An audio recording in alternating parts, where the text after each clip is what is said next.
नमस्कार दोस्तों, आज हम पढ़ेंगे व्यवहार का विज्ञान बिहेवियर साइकोलॉजी, जिसके समर्थन हैं वाटसन, वुडवर्थ, स्किनर आदि। सर्वप्रथम अमेरिकन मनोवैज्ञानिक जेबी वाटसन ने मनोविज्ञान को व्यवहार का विज्ञान कहा। इन्होंने बिहेवियरिज्म नामक पुस्तक लिखी।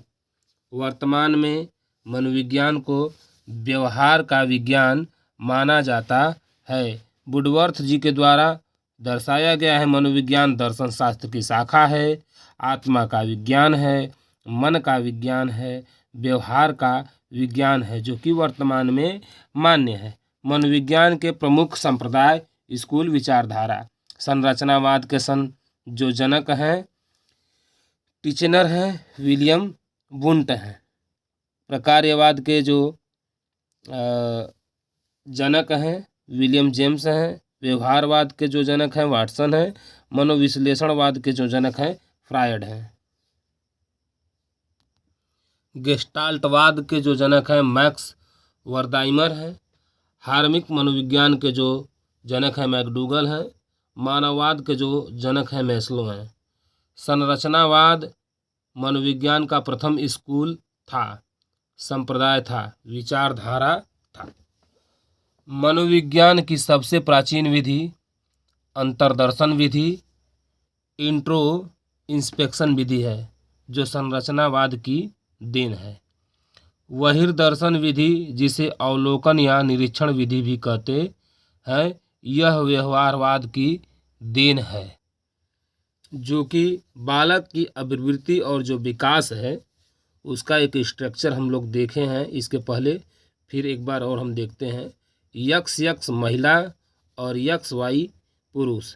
कॉन्सेप्शन जीवन का प्रारंभ या आरंभ, फिर जायगोट 9 माह 10 दिन, जन्म, शैशवावस्था, बाल्यावस्था, किशोरावस्था, उसके बाद मृत्यु, वृद्धि एवं विकास का प्रारंभ गर्भाधान कॉन्सेप्शन से होता है।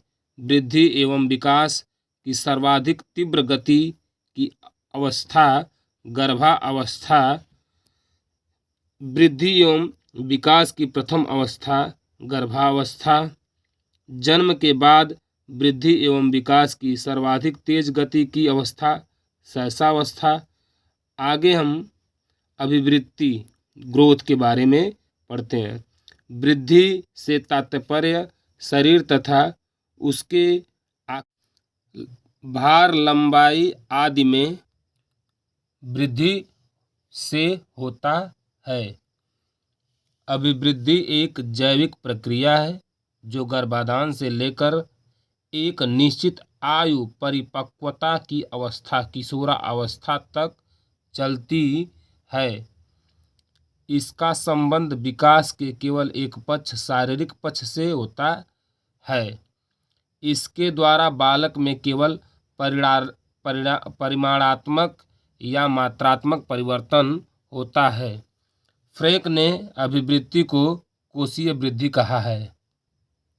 विकास डेवलपमेंट शारीरिक एवं मानसिक विकास की क्रमिक प्रक्रिया को विकास कहते हैं। विकास सतत रूप से चलने वाली एक प्रक्रिया है जो गर्भाधान से लेकर मृत्यु पर्यंत तक चलती रहती है।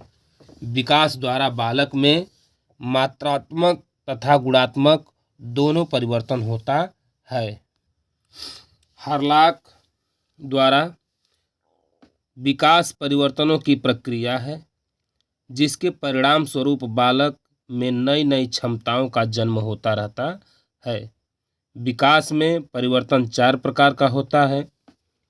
आकार में परिवर्तन, अनुपात में परिवर्तन, जो शरीर के सभी अंग समान गति से नहीं बढ़ते, पुराने आकृतियों का लोप, नई आकृतियों का जन्म। विकास के प्रमुख सिद्धांत। विकास के 10 प्रमुख सिद्धांत हैं।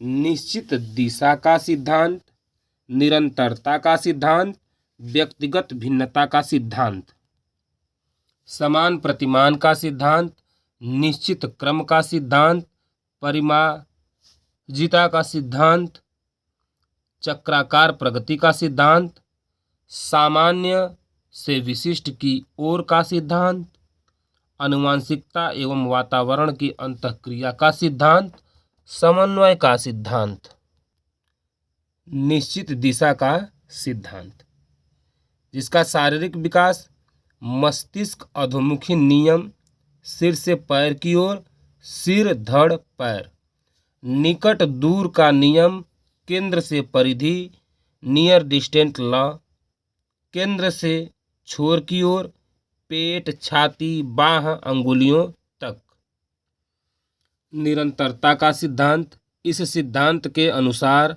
विकास अविराम गति से चलता रहता है, परंतु विकास की गति कभी तीव्र होती है तो कभी धीमी होती है। विकास में कोई आकस्मिक परिवर्तन नहीं होता है। व्यक्तिगत भिन्नता का सिद्धांत।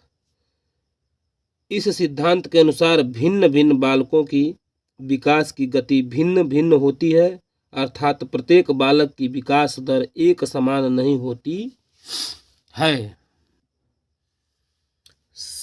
समान प्रतिमान का सिद्धांत। समान प्रतिमान के सिद्धांत में इस सिद्धांत के अनुसार प्रत्येक जाति, चाहे वह मनुष्य जाति का हो या पशु जाति, अपने ही पूर्वजों के विकास के प्रतिमानों का अनुसरण करती है। निश्चित क्रम का सिद्धांत। इस सिद्धांत के अनुसार व्यक्ति का विकास एक निश्चित क्रम में होता है, जैसे भाषा का विकास